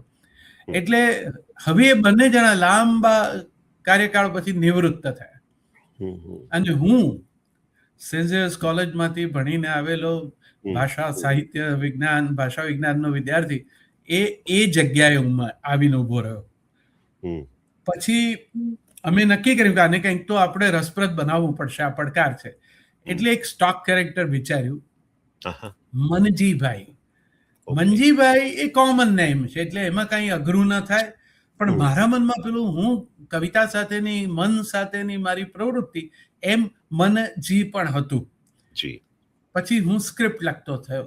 રોજની સ્ક્રિપ્ટ મારે લખવાની હોય બે પાત્રો વચ્ચેથી. તો એ જે હું લખું એમાં બીજા જે કોઈ હોય મારી સાથે ભાગ લે, પણ હું મનજીભાઈ. પેલી ગીત લખવાનો શોખ એટલે કોમ્પેરિંગના છેવાડે 4 પંક્તિ કે 6 પંક્તિ એવી જોડકણા જેવી બનાવીને એનો જે મેસેજ હોય એ રીતે કહું. મનજીભાઈના પાત્રને જીવંત કરવા માટે શું કરવું જોઈએ, કારણ કે મારી આ ભાષા એટલે મેં કીધું આમાં બોલીનો પ્રયોગ કરીએ. એટલે થોડી ઘણી મેં જેમ ઓળખ આપી એમ અમારા મૂળ સૌરાષ્ટ્રના એને થોડું નાટકનો એ અનુભવ, એટલે મેં થોડુંક એ લહેકો પકડ્યો. અહીંયાની મિલોમાં સૌરાષ્ટ્રમાંથી આવેલા બહુ જ લોકો હોય છે, એટલે એમની સાથે મંજીભાઈનું ભાષાનું જોડાણ પણ શક્ય બન્યું. રેડિયોનો સૌથી મોટો લાભ એ છે કે રેડિયોમાં તમારો ચહેરો નથી હોતો, તમારો અવાજ એ જ તમારી ઓળખ. ઉંમર તમને અડે નડે નહીં, વસ્ત્રો પણ અડે કે નડે નહીં. હવે આકાશવાણીમાં એ જમાનામાં મજૂરભાઈઓના કાર્યક્રમમાં રેકોર્ડિંગ માટે જે સંસ્થાઓ આવે, મજૂર મંડળ, એ લોકોને એ વાતનું બહુ કુતૂહલ હોય કે અમારે મંજીભાઈને મળવું છે. હવે હું જ રેકોર્ડ કરતો હોઉં અને હું તો જેમ અત્યારે છું તેમ ત્યારે પણ આને જીન્સ જ પહેરતો, એટલે એ અમારા કોઈ કર્મચારીને પૂછે તો એ કે આ સામે જે રેકોર્ડ કરે છે ને એ મંજીભાઈ. માની ના શકે કે આ એ મંજીભાઈ છે જે સવારે આટલું બધું ના પણ દોડે છે. પણ એ જમાનો હતો રેડિયોનો, એટલી લોકપ્રિયતા હતી. કશીક આપણે વ્યસન મુક્તિ વિશે વાતો કરતા હોઈએ અને મજૂરભાઈઓના કાર્યક્રમમાં એ આ તો હવે તો કોઈ માને નહીં, પણ ઢગલાબંધ પત્રો આવે, આપણે બધા ખબર પણ ના કરી શકીએ. હવે એમાં એક પત્ર એવો પણ હતો, એક દીકરાએ એવું લખ્યું હતું મને કે મંજી કાકા, મારા પપ્પા, મારા બાપુ ને એમના બધા ભાઈબંધો દૂર બેસે અને ખાટલા પર વાતો કરતા ને મને પેલી ચલમ સળગાવવા માટેનું કામ સોંપે. હવે મારે એ ચૂલામાંથી લઈને પણ ચાલુ રાખવા 2 ફૂંક તો મારવી પડે ને, તો એ તો ટેવ પડી જશે મને. તો તમે મારા બાપાને સમજાવો ને કે એવું મારી પાસે ના કરાવે. હવે એને જો મને જોયો હોય તો એમના પપ્પાને આવું કહેવાની, સલાહ આપવાની વાત, એની અપેક્ષા મારા માટે જાગે જ નહીં. પણ રેડિયો એવી અદ્ભુત માધ્યમ છે. મેં કીધું એમ તમે એક જ પળમાં તમે રાજા પણ બની શકો, 1 રૂપિયાના રોકાણ વગર. એટલે તમારે જે કરવું હોય એ પાત્ર, અને નિવૃત્ત થાય ને, જેમ બાળકોના કાર્યક્રમમાં નિવૃત્તિ સુધી છે તે કે જે બેન રજૂ કરતા હોય એ દીદી રહે જ. એ દીદી એ પહેલા કાર્યક્રમમાં જેને સંબોધન કર્યું હોય એના કે છોકરા હોય, એ 58 વર્ષના હોય તો પણ દીદી જ કહેવાય. દીદી જ, કારણ કે એનું જે પેલું મીઠું સ્મિત રેડિયોમાં લોકપ્રિય થયું હોય એ તો એવું ને. અને સ્મિતને ઉંમર નથી નડતી. બહુ સાચી વાત છે. એટલે રેડિયોએ મને બહુ ઘડ્યો. સૌથી પહેલી તાલીમ આ આપી દીધી કે બહુ કાવ્યમય થઈને વર્ગખંડનું ભણતર પ્રકારની શૈલીને એ આમાં નહીં ચાલે. આ છે ને એ માસ કોમ્યુનિકેશન માટે જ. આમાં બહુજન હિતાય બહુજન સુખાય એમ છે. એટલે તમારે એવી ભાષામાં એવી રીતે વાત કરવી પડશે કે તમારું, કારણ કે નક્કી નથી કે તમને કોણ સાંભળે. મારો કાર્યક્રમ સાંભળનાર હાઈકોર્ટ જજ પણ હોય, ગુજરાતી સાહિત્યના સમર્થ સર્જક પણ હોય અને મિલ મજૂર પણ હોય. એટલે ટાર્ગેટ ઓડિયન્સ, જો તમને ટાર્ગેટ ઓડિયન્સ માટેના કાર્યક્રમમાં મળી હોય તો હું બાળકોના કાર્યક્રમનો પ્રોગ્રામ પ્રોડ્યુસર હતો. ત્યાં હું વાત કરતો તો બાળકોને સમજાય એવી રીતે કરતો. ત્યાં પણ હું શીખ્યો કે આપણી એક્યુરસી ને એ બધું બહુ પૃથ્વીથી ચંદ્ર સુધીનું અંતર આટલા અમુક ટકા પેલા પોઈન્ટ નોટ વાળું, એમાં બાળકને મુંજારો થાય છે. એ તમે વિજ્ઞાન વિષયક કાર્યક્રમ કરતા હો ત્યાં એટલું બધી એક્યુરેટ આંકડો ચાલે. અહીંયા તો મારે એવું કહેવાનું બાળકોને કે જો ચાંદા મામા સુધી પહોંચવું હોય ને, આટલા બાળકો એકબીજાનો હાથ પકડીને આમ લાઈનમાં ઉભા રહે ને ત્યારે ચાંદા મામા સુધી પહોંચાય. બાળક એટલું સમજે કે એનો અર્થ કે બહુ દૂર છે. રેડિયોએ મને આ પણ શીખ્યું. રેડિયોએ એક મહત્વનું, રેડિયો એક વાત એવી સરસ શીખવી, કારણ કે આપણને તો ભગવાને એ બહુ મર્યાદામાં નથી મૂક્યા, પણ જે લોકો એ બાબતે દુઃખી હશે કે દિવ્યાંગ છે, જે જોઈ નથી શકતા, એ રેડિયોના સૌથી મોટા શ્રોતા છે. એક બાળકે મને કહ્યું હતું, મને કે તમે આ જે દરિયો ને લીલા વૃક્ષો ને એ બધું જે કહો છો એ રંગથી તો અમને પરિચય નથી, એટલે સાઉન્ડ ઇફેક્ટ થી તમે દરિયાનો અવાજ, પંખીનો કલરવ, પવન, આ બધું કરો તો ચિત્ર એમની સામે ઊભું થાય. ત્યારે મને ખબર પડી, અરે એ તો ઠીક, આંખો હોય અને છતાં એને દરિયો ના જોયો હોય એવા દૂર સુદૂરના વિસ્તારના આદિવાસી બાળકો છે. એને મને પહેલો એવો વિચાર જ નહીં આવેલો કે કોઈએ દરિયો ના જોયો હોય. ઘણું શીખવા મળે છે. આ માધ્યમે છે ને જનસાધારણ સાથેના સંપર્ક માટે આપણને બહુ જમીન સાથે જોડી દીધા. Right, right, right. પણ આકાશવાણીની એક સ્વતંત્રતા તમને એ પણ મળી કે તમે તમારું લેખન કાર્ય અને અન્ય બીજા મંચ સંચાલનના કે એવા કામો પણ તમે એની સાયમલ્ટેનિયસ કરી શક્યા. એટલે એ અધિકારીઓને જ્યારે એવું લાગ્યું હોય કે આનાથી આપણા રેગ્યુલર કામમાં કોઈ વિશેષ મુશ્કેલી નહીં પડે તો એમણે પરવાનગી આપી હોય. પણ વધારે જે કંઈ ઓળખ થઈ એ પછી આ બધું કામ મૂકી દીધું ને એ પછી જરા વધારે મોકળાશ પણ થઈ. કારણ કે તબક્કાવાર પેલું હું ઉદ્ઘોષક હતો ત્યાં સુધી હું કોઈની પાસે કામ કરતો હતો, પછી નિર્માતા થયો, પછી એમ તબક્કાવાર કેન્દ્ર નિયામક થયો. કેન્દ્ર નિયામક થયા પછી રાજકોટના, પછી મેં યોગ્ય સમય એવું વિચારી લીધું કે હવે બહુ જવાબદારી છે. આપણે આપણા વિચારને આપણી રીતે ને એવું કરવા માંગતા હોઈએ ને તો સંસ્થાની રજા લઈ લેવી જોઈએ. એટલે પછી મેં સ્વૈચ્છિક રાજીનામું મૂકી દીધું. ત્યારે અધિકારીઓએ કીધું કે તું રોકાઈ જા, કઈ તને એકલું ટ્રાન્સફરની પીડા હોય તો એ તો દૂર થઈ શકશે. મેં કહ્યું એ પણ નથી. પણ એક હતું ચોક્કસ, મારા પપ્પાને પેરાલિસિસ થઈ ગયેલો. હું અને પપ્પા એકબીજા સાથે ઇમોશનલી તો હોય બાપ દીકરો, ઇન્ટેલેક્ચ્યુઅલી પણ અમારું બોન્ડિંગ હતું. એટલે એ મારી સાથે રહેતા. એટલે હું ટ્રાન્સફર પર હતો એટલે હું પાછો જ્યારે ઘેર આવું ત્યારે એ એટલું બોલે કે આવી ગયો બેટા. જાઉં ત્યારે એમ કે જાય છે. એ બે વાક્યોની વચ્ચે મને એમ થતું હતું કે આપણે માટે સમય હવે નિર્ણય લેવાનો આવી ગયો છે. અને એમાં એક બીજો ઉમેરો એ પણ થયો કે મારો દીકરો નાનો, એ એક કોઈ એક ટ્યુશનમાં અંગ્રેજી શીખવા માટે જતો. હું એકવાર એના ટ્યુશન ક્લાસમાં એને શિક્ષકને મળવા ગયો. એ બેને મને કહ્યું કે તુષારભાઈ સરસ કરે છે મિતાઈ તમારું કામ તો, પણ એણે મને એવું કહ્યું કે મારે ક્યારેક કંઈક આમ કહેવું હોય ને પપ્પા ઘેર નથી હોતા. એટલે મેં એમને કહ્યું કે બેન એ તો હું ટ્રાન્સફર પર છું એટલે, પણ મને એ બીજું પણ કારણ મળ્યું કે એક પિતા અને એક પુત્ર બેઉ જણા ઈચ્છે છે ત્યારે હું ત્યાં હોતો નથી. તો હવે મારે હોવું જોઈએ. તો હોવા માટેનું મોટું સમાધાન હતું આ નોકરી મૂકી દેવી. કારણ કે દીકરો તો હજુ ભણતો હતો, હજુ આપણી મધ્યમ વર્ગીય ભાષામાં તો પગાર પંચ પણ આવવાના હતા. પણ મેં કીધું હવે આગળ તો મારો મહાદેવ ચિંતા કરશે. આમ કઈ બહુ જીવનમાં એવા વિશેષ શોખ પાળેલા નહીં. એટલે એવી કોઈ ફિકર હતું ને. બીજું અમારું સંયુક્ત કુટુંબ, બધા ભાઈ બહેન એકબીજાની સાથે હૂંફમાં ઉછળી જવાય, એટલે એવી કઈ ચિંતા હતી નહીં. યોગક્ષેમ જેને ઉપાડવાનું છે એ પરમ તત્વ અને પરિવાર બે પાસે હતા. તુષારભાઈ, તમારા પ્રણય ગીતો ને પ્રેમની કવિતાઓ બહુ છે અને એને કારણે તમે પ્રેમનો અવતાર પણ કહેવાઓ છો. હા, લવ ગુરુ તરીકે ઘણા ઓળખે છે. મારું તો પુસ્તક જ પૂછીને થાય નહીં પ્રેમ, એમાં મેં ગીત અને ગીતની બાજુમાં પ્રેમ વિશેનું ભાષ્ય એમ પ્રગટ કર્યું છે. એના વિશે થોડીક વિગતે વાત કરો. પ્રેમ છે ને મારો આમ સ્થાયી ભાવ છે. સ્થાયી ભાવ છે. એટલે મારી રચનાઓમાં એ આવ્યા કરે, એના રંગો બદલાય, ઋતુઓ પ્રમાણે પણ એમાં અભિવ્યક્તિ હોય. કેટલાક મિત્રો એમ પણ કે આ બધું છે તે કોઈ એક જ જણ માટે કહ્યું છે. હવે એમ પણ હોય એમ ન પણ હોય. જો એ બધાને કારણે તમને જો વિશેષ રસ પડવાનો તો એને રહસ્ય રાખો, કઈ ખોટું નથી.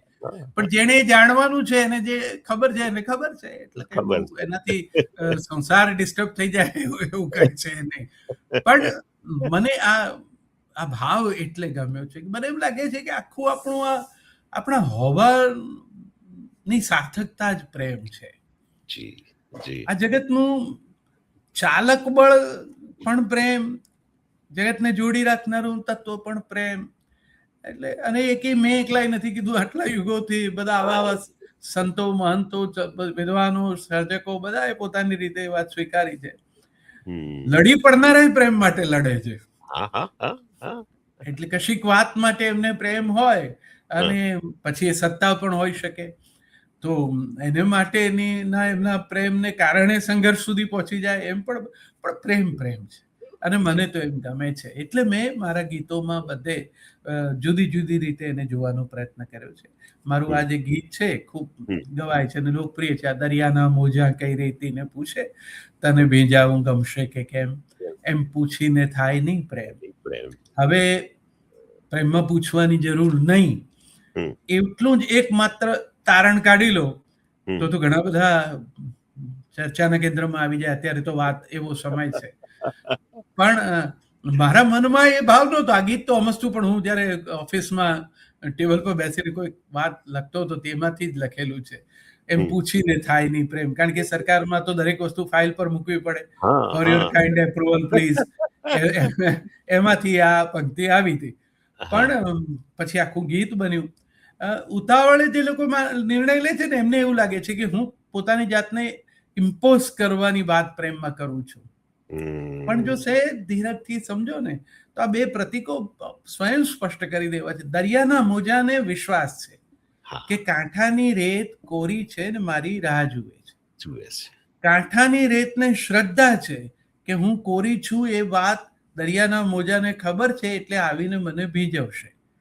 એકના પક્ષે વિશ્વાસ હોય, એકના પક્ષે શ્રદ્ધા હોય, ત્યાં બહુ પિસ્ટપેશન કરવાની જરૂર પડતી નથી. એટલે બંનેના ઓપિનિયનનો સ્વીકાર છે. પ્રેમમાં હું હંમેશા એમ કહું છું કે કોઈએ કોઈના જેવા નથી થવાનું. આ પ્રતિબિંબ કે પડછાયા થવાનું ક્ષેત્ર જ નથી. આમાં દ્વૈતનો આદર કરી અને અદ્વૈત સિદ્ધ કરવાનો પ્રયત્ન કરવાનો છે. થવાનું તો નથી, કારણ કે અંતે બે જુદા જ છે. બે અસ્તિત્વ અને બે વ્યક્તિત્વ સાવ જુદા છે, અને એ ભેગા થતા હોય ત્યારે એમણે કેટલું છોડવું પડે, કેટલું સ્વીકારવું પડે. આખી હસ્તમેળાપની પ્રક્રિયા પણ તમે જો ખુલ્લા હાથે આમ ભેગા કરે, નહીં તો આમ કરાવતા હોત ને. પણ એ જ કે છે કે બંને ખુલ્લા હાથે, એમ ખુલ્લા દિલે, ખુલ્લા મનથી, ખુલ્લા હૃદયથી એકમેકને મળો. આપણી મુશ્કેલી શું થઈ છે કે આપણે એમ છે કે મારો હાથ ખુલ્લો હશે, કોક એમત લઈ લેશે તો, એટલે મુઠ્ઠીઓ વાળીને જ મળીએ છીએ. આપણે એનાથી એવી એક સંભાવના કેમ ના જોઈએ કે મારો હાથ ખુલ્લો હોય તો એમાં કોઈ કંઈક મૂકે પણ ખરું. મારો પ્રેમ બહુ સરળ છે, એમાં મરવા મારવાની વાત જ નથી આવતી, એમાં તો જીવવા અને જીવનના આનંદની જ વાત છે. એવા કોઈ બીજા પ્રેમ ગીતો હોય તો એની કઈ ખૂબ છે. દાખલા તરીકે આ બીજું અત્યંત લોકપ્રિય થયું છે, આંખોમાં બેઠેલા ચાતક કહે છે મારું ચોમાસું ક્યાંક આસપાસ છે, ગાલો પર લજ્જાની લાલી ફૂટ્યાનું કોઈ કારણ પૂછે તો કહું ખાસ છે. હવે વિજયભાઈ, મુશ્કેલી શું થવા માંડી છે કે ભાષા, ગુજરાતી ભાષા નો જ અભ્યાસ થોડો ઓછો થવા માંડ્યો. એની સામે ઘણા પડકારો છે, એટલે એની સમૃદ્ધિથી તો અપરિચિત જ હોય. શબ્દકોશના એવા કેટલા બધા શબ્દો હવે આપણા રોજના વપરાશભાઈ નથી ને પરિચયભાઈ નથી. હવે આ ગીતનું પ્રાણ તત્વ તો પેલો ચાતક છે. હવે ચાતક કયું પંખી, એ જો ન ખબર હોય તો ગીતને મુશ્કેલી પડે. એટલે અને આ તો આ કઈ કોઈ પક્ષીવિદની નું તારણ નથી, આ તો કવિની કલ્પના છે કે ચાતક એવું પંખી છે કે જે આકાશમાંથી વરસતા વરસાદને સીધું જ પોતાની ચાંચમાં ઝીલી અને પોતાની તરસ छिपाવે છે. હવે એનો અર્થ કઈ બારે માસ તરસ્યું રહેતું હશે ના અંતે, પણ આપણે માટે કવિ કલ્પનાની રીતે મહત્વનું એટલે છે કે પોતાની તરસની ના સ્ટાન્ડર્ડ સાથે કોઈ સમાધાન નહીં. જો તૃષા માટેના ધોરણો આટલા બધા સ્પષ્ટ હોય તો એ પછી જે તરસ छिपाય અને જે छिपाવવામાં મદદરૂપ થાય, એ બંને નો આખી ઉર્જા, આનંદ, બધું આખું એનું વિશ્વ ભિન્ન હોય. પણ હવે આ ચાતક જ ભૂલાઈ જાય તો પછી આખું ગીત માર્યું જાય. હવે રાહ જોવાની વાત જ ન રહી. મોબાઈલ ના આવ્યા પછી તો ઝૂરવાનું જ જતું રહ્યું. હવે તો મેઘદૂત ની ખાલી રાશિ મોબાઈલ વાળી રહી, બાકી મેઘદૂત હવે ન રહે. હવે તો ઓફિસ પહોંચો તે પહેલા તો ફોન કરી દે છે, ગયા બપોરે પૂછે છે સાંજે શું જમશો, એટલે પેલું ગેસ આવો ત્યારે કંઈક શું બન્યું હશે એનો રોમાંચ પણ નથી. હા, એટલે ઝૂરવાનું જતું રહ્યું, રાહ જોવાનું જતું રહ્યું. મેં હમણાં જ એક ઠેકાણે કહ્યું કે ચાવીઓ પણ ઘરની હવે 2 થી વધારે રાખે છે. હા, દીકરાની જુદી છે, દીકરીની જુદી છે, પુત્રવધુ પાસે પોતાની એક ચાવી છે, હવે મહારાજ પાસે એક ચાવી છે. હવે પહેલા તો જે વહેલા પહોંચી જાય અને એ દરવાજે રાહ જોતા, ચાવી જેની પાસે છે એનો મહિમા હતો. એ ચાવી એવાની જ પાસે હતી કે જેનો મહિમા હતો, અને એ આવે ત્યાં સુધી એની રાહ જોવી જ પડે. તમને કદાચ ન ગમે તોય પડે, પણ ગમતી હતી રાહ જોવાની. પછી 2 જણા જોડે અંદર એન્ટર થતા હતા. આ એટલે બધું રાહ જો, એટલે સામેવાળી વ્યક્તિને પણ પછી ઉતાવળ હોય ઘેર પહોંચવાની કે મારી એટલે એને જ્યાં જ્યાં રોકાવાનું થાય ત્યાં ત્યાં એમ થાય, પણ સાથે સાથે એને એક શ્રદ્ધા પણ હતી કે મારી રાહ જોવાતી હશે. હવે આ રાહ જોવું એ તો પ્રેમમાં એટલું અદ્ભુત તત્વ છે. હવે કશું રાહ જોવાનું જ રહ્યું નહીં. બધું પ્રાપ્ય છે, સંપર્ક પ્રાપ્ય છે, અને બધા ઉતાવળા છે. કારણ કે દરેકને, અને આ થોડાક જીવનના અનુભવો પણ વચ્ચે એવા આવ્યા કે લોકોને એમ થઈ ગયું કે ભાઈ મળ્યું છે તો માણો, ત્યારે જે છે તે ક્ષણમાં જીવો. હવે એકલી ક્ષણોનો મહિમા કરીએ તો જીવનનો ન થાય. જીવન તો એ બધી ક્ષણોને પરોવીને જે તૈયાર થાય છે એનું નામ જીવન છે. કોઈ એક જ ક્ષણમાં આવીને જીવન અટકી નથી જતું. હવે પરોવણી માટેની સજ્જતા, ધૈર્ય, એટલે શ્રદ્ધા અને સબૂરી બે મહત્વના તત્વો છે. ઓછા પણ તુષારભાઈ, તમે ઘણી બધી યુનિવર્સિટીઓ માટે એન્થમ લખ્યા, એમના ગીતો લખ્યા, અને એ વિશે થોડીક વાત કરો. એટલે દાખલા તરીકે ગુજરાત યુનિવર્સિટીનું પણ મેં લખ્યું. લગભગ 8-10 યુનિવર્સિટીના ગીતો લખ્યા. યુનિવર્સિટી સોંગ છે ને એ રીતે એક વિશેષ અપેક્ષા રાખે છે કે તમને એક તો બ્રીફ જે મળે, એ બ્રીફના આધારે તમારે લખવું પડે. વાઇસ ચાન્સેલર તમને કહે કે અમને આવું જોઈએ છે ગીતમાં, અને એમની સાથે તમારી સમજણ એ તમે ઉમેરીને એને વ્યવસ્થિત કરો. કારણ કે એમણે તો બહુ પ્રોઝેક્ટ પદ્ધતિમાં બધું લખીને મોકલ્યું હોય, એમાં તો અંગ્રેજી શબ્દો પણ ભરપૂર મૂક્યા હોય. નેચરલી પોતાના કાર્યકાળનો પણ એમાં મહિમા હોય, એમની વિચારધારાનો પણ મહિમા હોય. જ્યારે યુનિવર્સિટી સોંગ એ વીસી નિવૃત્ત થાય પછી પણ રહેવું જોઈએ ગીત તરીકે, એટલે એ યુનિવર્સિટીનું ગૌરવગાન છે.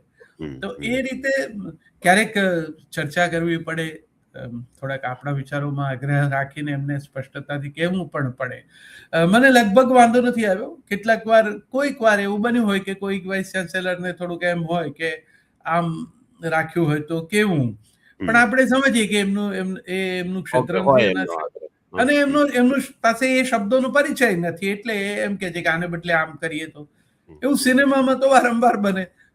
આ તો સુશિક્ષિત લોકો છે. ફિલ્મોમાં તો તમારે જેના રૂપિયા લડતા હોય એ તો ગમે તે મિજાજ ના હોય, એ તો કંઈ પણ કહી શકે. એ તો કે આ એટલે શું ભાઈ, પણ પૂછે. હવે અમારે ગૌરાંગભાઈની સાથે મેં બહુ ફિલ્મોમાં જેમાં લખ્યું, ગૌરાંગભાઈ મને હંમેશા કહે કે કવિને અને ફિલ્મના પ્રોડ્યુસરને, ફાઇનાન્સરને ભેગા નહીં કરવા.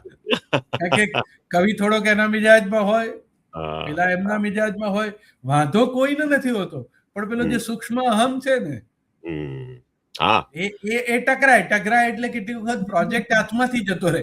એટલે સંગીતકાર ગૌરાંગભાઈ જેવા સીઝન સિનિયર હોય ને, એમ કે હા બરોબર સાહેબ, તમે કહો છો એ બરોબર છે, હું તુષારભાઈ સાથે વાત કરું ને, આમ જો તુષારભાઈ આ જે કીધું છે ને એ આમ જ તમે જે કહો છો એ જ છે. એટલે પછી એમને એમ થાય કે ઓકે, જે મેં કીધું છે એવું જ છે ને, તો કે હા તો બરોબર. એટલે યુનિવર્સિટી સોંગ હોય, ફિલ્મ સોંગ હોય, દરેક વખતે ગીત કવિએ, કોઈ પણ કવિતા, આપણે ત્યાં તો સરસ ગીતકારોએ ફિલ્મો માટે લખ્યું છે, પણ બન્યું એવું કે એમાં મોટા ભાગના તો અગાઉથી લખેલા ગીત, એટલે કાશીનો દીકરોમાં ક્ષમુ કાકાએ મોટાભાગે લખાયેલી કવિતાઓનો ઉપયોગ કર્યો.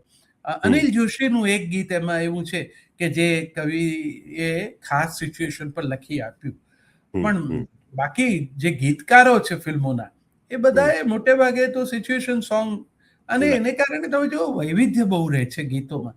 આપણે શુદ્ધ પોતાના હેતુ આનંદ માટે લખાતી કવિતાઓમાં આટલા બધા વિષય વૈવિધ્ય નથી આવતા, ના આવે, આટલા મીટર વૈવિધ્ય નથી આવતા. ના. કારણ કે કમ્પોઝરે કરેલો ટ્યુન હોય એમાં 5 ગીતોનો ટ્યુનમાં ફેર હોય, એનો ઠેકો જુદો હોય, તો એવું વૈવિધ્ય તમે પોતે શાંતિથી ઘરમાં ટેબલ પર બેસીને લખવા બેસો ત્યારે ના આવે. હા, હા. તો એ બધાથી હિન્દી ગીતો કેમ આટલા સમૃદ્ધ છે, કેમ તમને દરેક સિચ્યુએશન પર અંદરથી સધિયારો આપતું, ગીત મળી રહે શાતા છે. આપતું કોઈ ગીત મળે છે. હા, કારણ કે એ સિનેમાની વાર્તામાં 5 કે 6 ઠેકાણા એવા છે કે જેના પર એવા ગીતો છે. જી. તો એવા ગીતો લખવાનો પણ મને જે મોકો મળ્યો એને કારણે સૌથી વધુ મારું મન બહુ મોકળું રહ્યું. મને કોઈ એવો છોછ નહીં રહ્યો જી. કે આમ જ હોવું જોઈએ એને, આ તો નહીં જ ચાલે એને. એટલે એમાંથી હું પહેલેથી જ મુક્ત રહ્યો. અને મારી એક સમજણ કે કવિતા એટલે ગીત હશે તો ગવાતું સ્વીકાર પામશે તો એની એક જગ્યા થઈ જ જશે આપોઆપ. પણ તમારું સદનસીબ એ રહ્યું કે તમને કમ્પોઝર્સ બહુ સારા મળ્યા. બહુ જ પ્રેમાળ, બહુ જ સમજવાળા. એટલે દાખલા તરીકે સૌમિલ શ્યામલ તો મારા કુટુંબીજન છે, એટલે જેણે મને મારા ગીત સ્વરબદ્ધ કરીને આ ક્ષેત્રમાં મને લાવ્યા. પણ બાકીના બધા જ વરિષ્ઠ સ્વરકારો બધા સાથે અમે સરસ્વતી ચંદ્ર ભાઈ સલીલ મહેતાએ તૈયાર કરાવેલી. એમાં એવો એક પ્રયોગ પણ કર્યો કે ગોવર્ધન રામભાઈએ જે ગીતો લખ્યા છે એમાં હવે એ ગીતો કમ્પોઝ કરીને ગાવા જરા મુશ્કેલ હતા.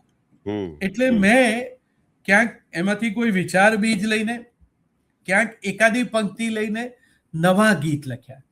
અને દિલીપ ધોળકિયા સાહેબે, દિલીપ કાકા જેવો સૌથી વરિષ્ઠ સ્વરકાર, એમણે એ ગીતો કમ્પોઝ કર્યા. વાહ. અને એમાં ઇન્સ્ટ્રુમેન્ટ બધા મૂળ વાદ્યોનો ઉપયોગ કરવાનો આગ્રહ રાખ્યો. સિતાર હોય ત્યાં સિતાર જ વાગે, બધું સિન્થેસાઇઝર માંથી નહીં, એવો એમનો. હવે દિલીપ કાકાના જે છેલ્લા કામ છે ને એમાં મારા આ ગીતો છે જે દિલીપ કાકાએ સ્વરબદ્ધ કર્યા.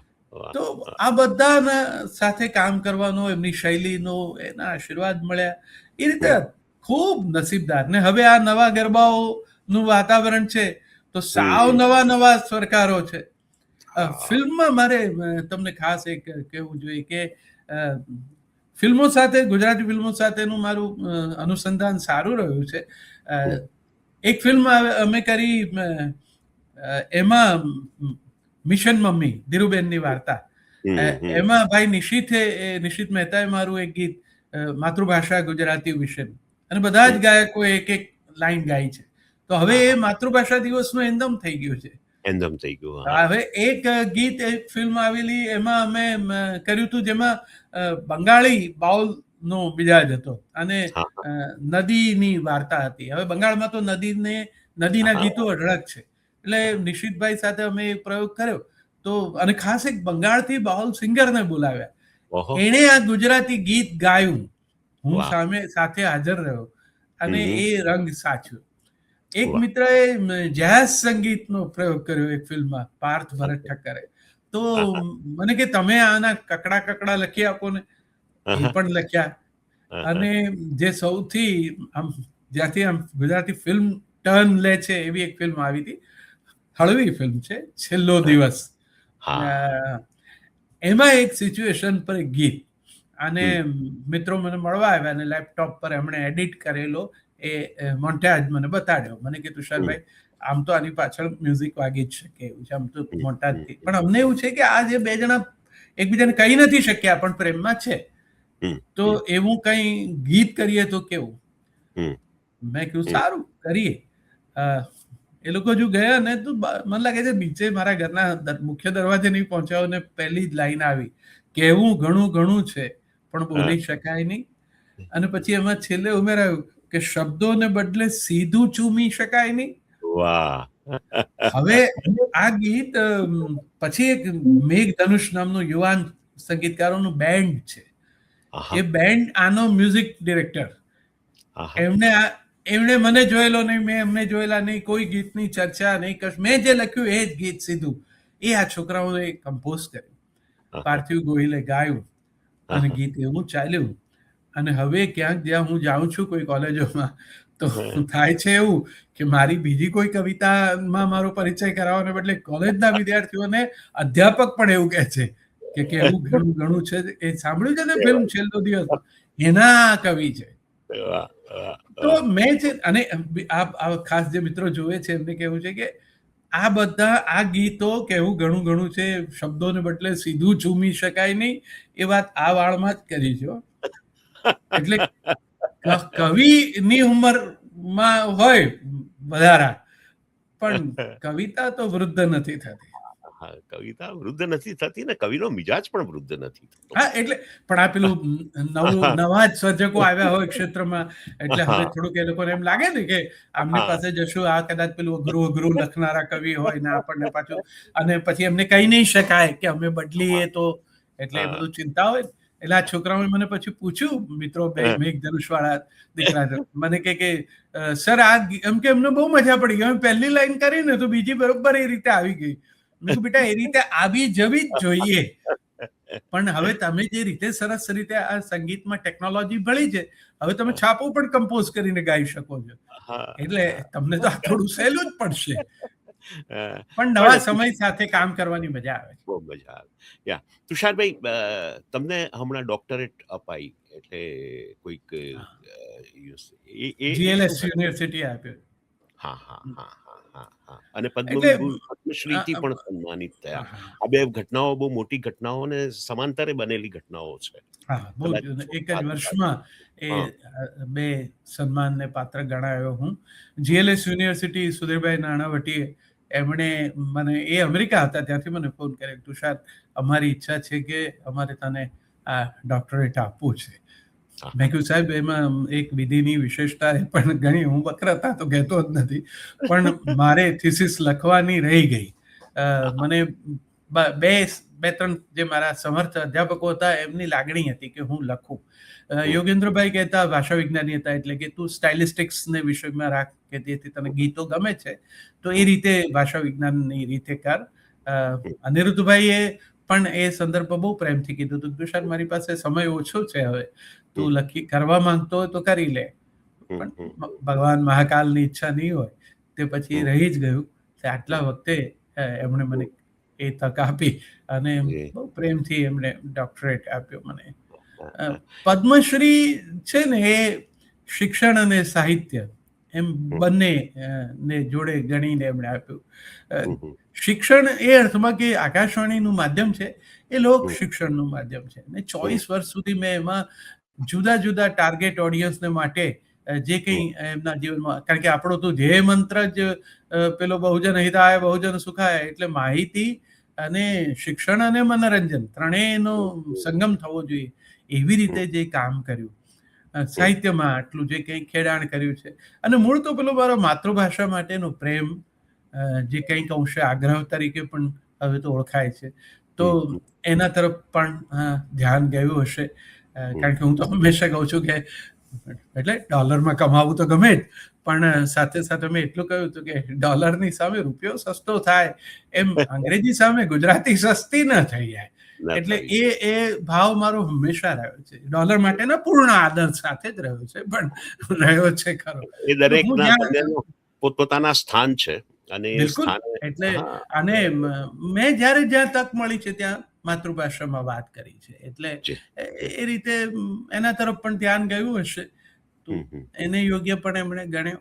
તો એક તમારા અને એક તમારા એમાં બનેલી ઘટના, તે મોરેશિયસ થી મણિપુર સુધીની ભાષા યાત્રા, એ શું હતું? એ ઘટના વિશે વાત કરો.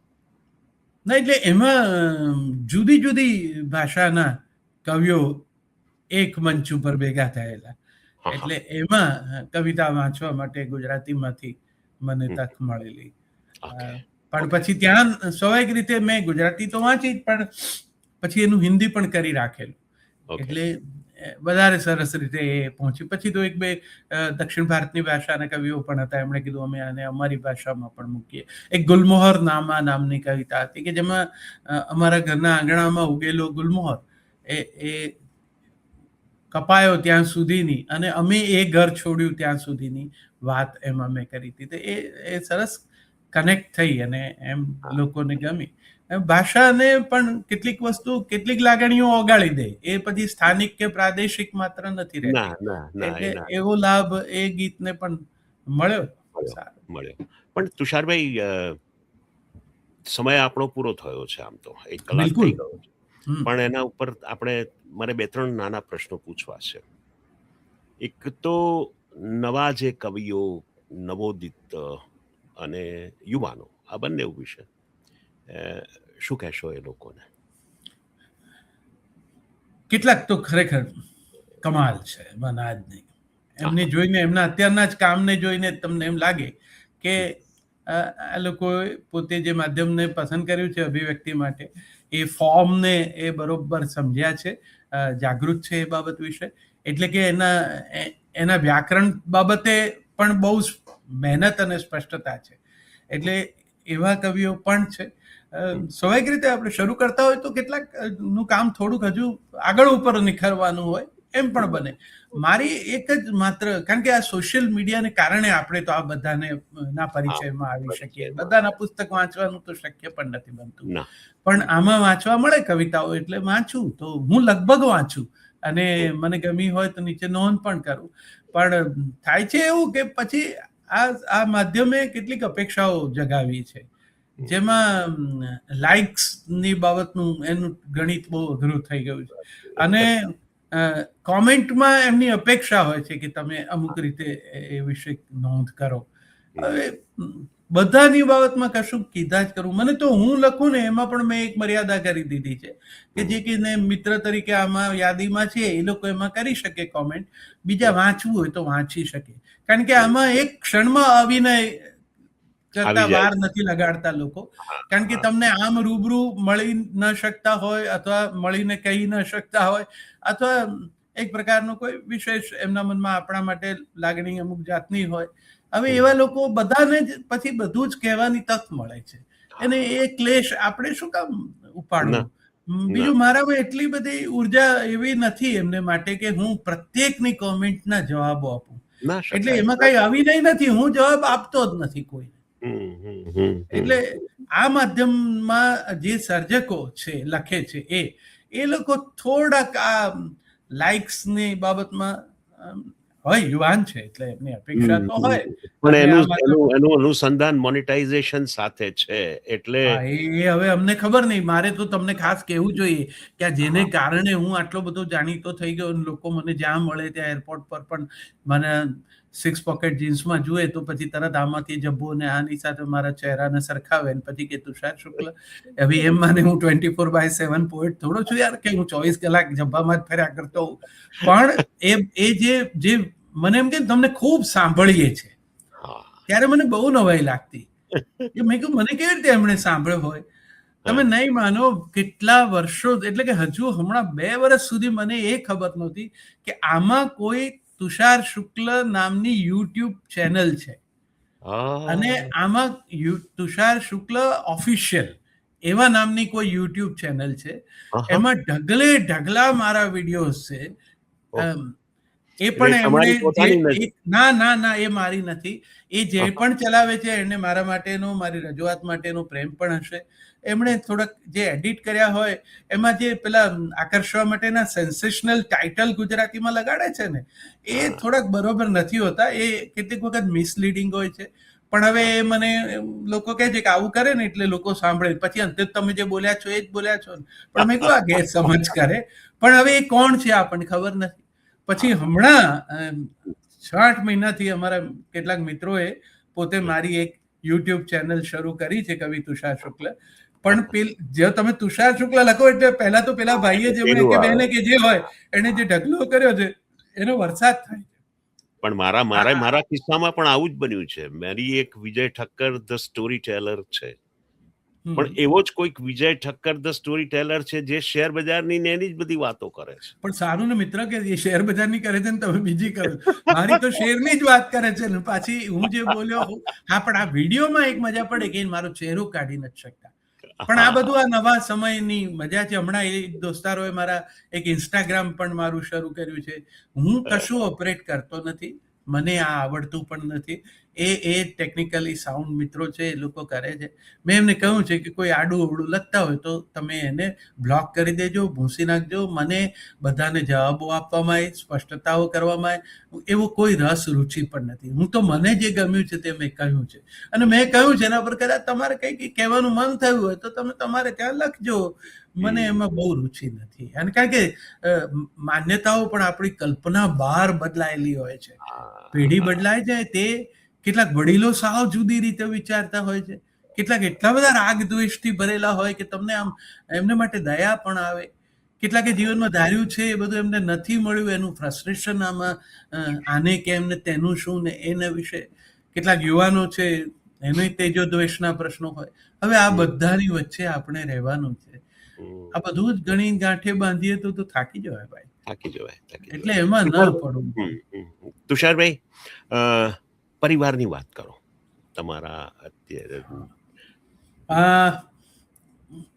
મારા પત્ની નમિતા, અમે કોલેજમાં, એ મારી સ્કૂલમાં મારી જુનિયર, પછી કોલેજમાં જુનિયર, એટલે મેં એની સાથે પરણવા સુધી બહુ રાહ જોઈ અને મહેનત કરીને એમના સુધી મારી લાગણીઓ પહોંચાડી શક્યો. એમણે સ્વીકારી, ફલ સ્વરૂપ અમે પરણ્યા. દીકરો છે મિતાઈ. મિતાઈ રેડિયો મિર્ચીમાં ગુજરાતનો ક્રિએટિવ હેડ રહ્યો, પણ 8 વર્ષ નોકરી કરીને છોડી દીધી છે.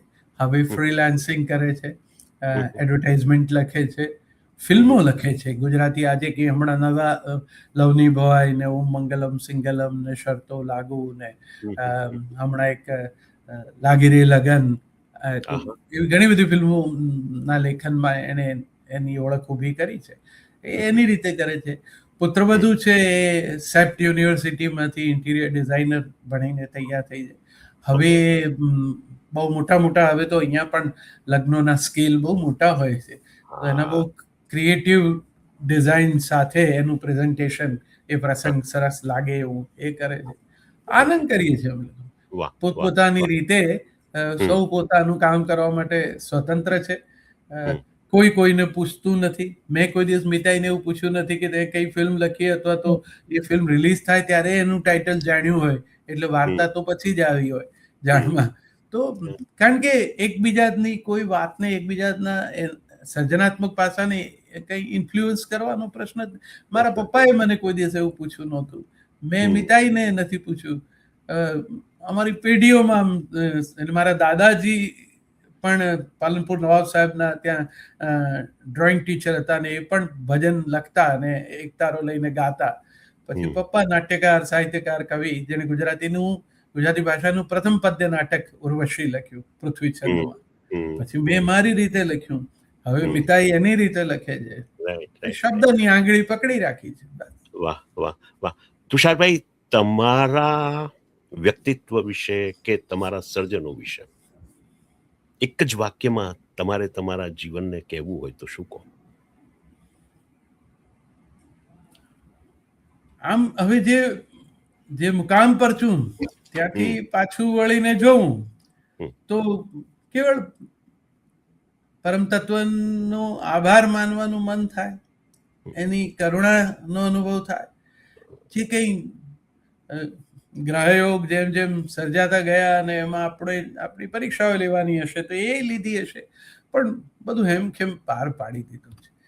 બહુ મોટા કોઈ ધખારા હતા નહીં, એવા કોઈ એચિવમેન્ટ પણ નથી, કોઈ ટોલ ક્લેમ પણ નથી.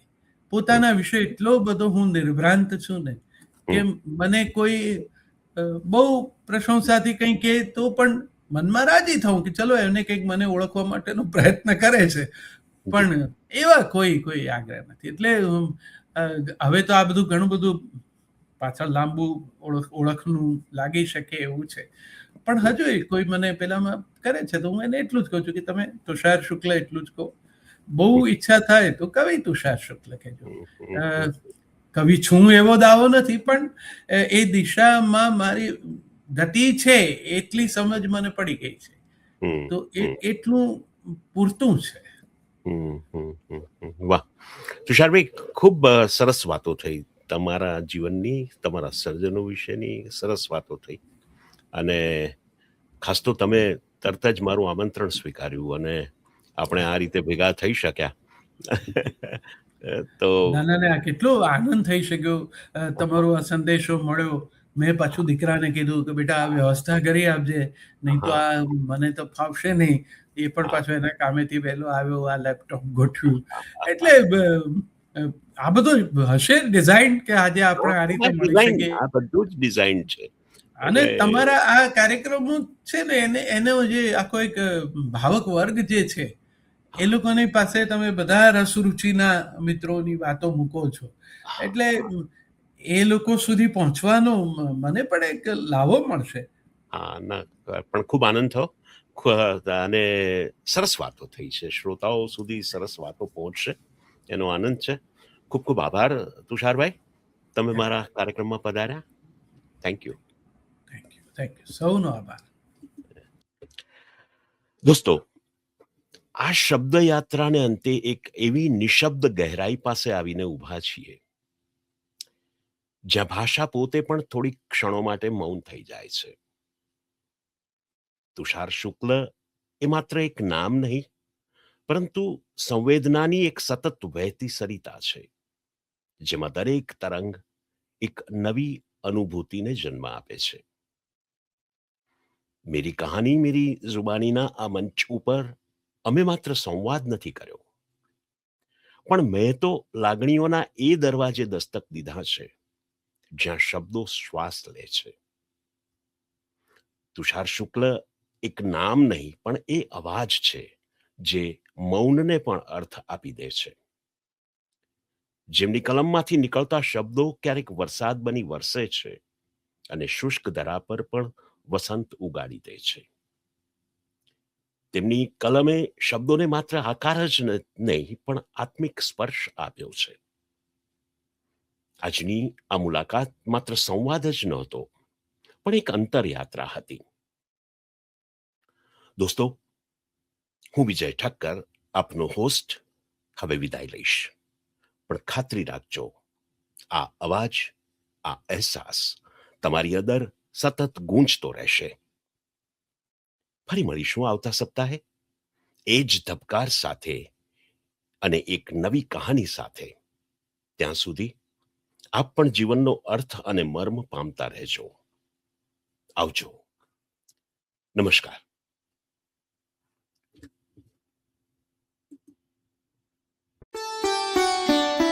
मेरी कहानी मेरी